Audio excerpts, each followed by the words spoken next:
ಸರ್ಕಾರದ ನಾನಾ ಇಲಾಖೆ ಹಾಗೂ ಸಂಘ ಸಂಸ್ಥೆಯಿಂದ ಉಚಿತವಾಗಿ ವಿತರಿಸುವ ಆಹಾರ ಕಿಟ್ಗಳನ್ನು ತಾಲೂಕಿನ ಮಸೀದಿಯ ಇಮಾಮಿಗಳು ಚರ್ಚಿನ ಪಾದ್ರಿಗಳಿಗೂ ವಿತರಿಸುವಂತೆ ಆಗ್ರಹಿಸಿ ಕಾಂಗ್ರೆಸ್ ಮುಖಂಡರಾದ ಪುರಸಭಾ ಮಾಜಿ ಸದಸ್ಯ ಮುಜಾಹಿದ್ ಪಾಷಾ, ಅಲ್ಪಸಂಖ್ಯಾತರ ಜಿಲ್ಲಾಧ್ಯಕ್ಷ ಮದಗ್, ತಾಲೂಕು ಅಧ್ಯಕ್ಷ ಬಾಬು ಅವರು ತಹಶೀಲ್ದಾರ್ ಕೆಕೆ ಕೃಷ್ಣಮೂರ್ತಿ ಅವರಿಗೆ ಮನವಿಯನ್ನ ಸಲ್ಲಿಸಿದ್ದಾರೆ.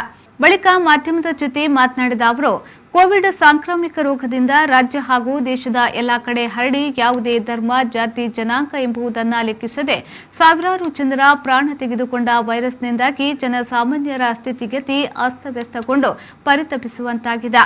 ಇದರಿಂದಾಗಿ ಮಾನಸಿಕವಾಗಿ ಹಾಗೂ ದೈಹಿಕವಾಗಿ ಬಳಲಿದ ನಿರಾಶ್ರಿತರಿಗೆ, ಬಡ ಜನರಿಗೆ, ಕಾರ್ಮಿಕರಿಗೆ ಸರ್ಕಾರ ತಾಲೂಕು ಹಾಗೂ ಜಿಲ್ಲಾಡಳಿತಕ್ಕೆ ಆಹಾರದ ಕಿಟ್ಗಳನ್ನು ವಿತರಿಸುವಂತೆ ಆದೇಶಿಸಿತು. ಆದರೆ ಜಿಲ್ಲಾ ಮತ್ತು ತಾಲೂಕು ಆಡಳಿತ ನಿಜವಾದ ಫಲಾನುಭವಿಗಳಿಗೆ ವಿತರಿಸದೆ ತಾರತಮ್ಯ ಎಸಗುತ್ತಿರುವುದು ಖಂಡನೀಯ ಎಂದರು. ತಾಲೂಕಿನಲ್ಲಿ ಇರುವಂತಹ ಕೆಲವೇ ಇಮಾಮಿಗಳಿಗೆ, ಚರ್ಚಿನ ಪಾದ್ರಿಗಳಿಗೂ ಸಹ ನೀಡಿ ಸಾಮಾಜಿಕ ನ್ಯಾಯ ಕಾಪಾಡಿಕೊಳ್ಳಬೇಕೆಂದು ಸಲಹೆಯನ್ನ ನೀಡಿದರು.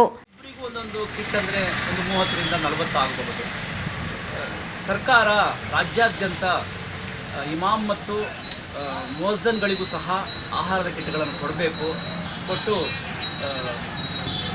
ಅವರಿಗೆ ತೊಂದರೆಯಲ್ಲಿರುವಂತಹ ಇಮಾಮ್ಗಳು ಮತ್ತು ಮುಅಜ್ಜಿನ್ಗಳನ್ನು ಸಹ ಸಹಾಯ ಮಾಡಬೇಕು ಅಂತ ಹೊಳೆನರಸೀಪುರದ ಅಲ್ಪಸಂಖ್ಯಾತರ ನಾಯಕರಾದ ಬಾಬು ಅವ್ರ ಜೊತೆ ಹಾಗೂ ಮದದ್ ಅವ್ರ ಜೊತೆ ಮುಜಾಹಿದ್ ಆದ ನಾನು ಕೇಳ್ಕೊತಾ ಇದ್ದೀನಿ. ವಸಂತಯ್ಯ, ವಿ4 ನ್ಯೂಸ್, ಹೊಳೆನರಸೀಪುರ.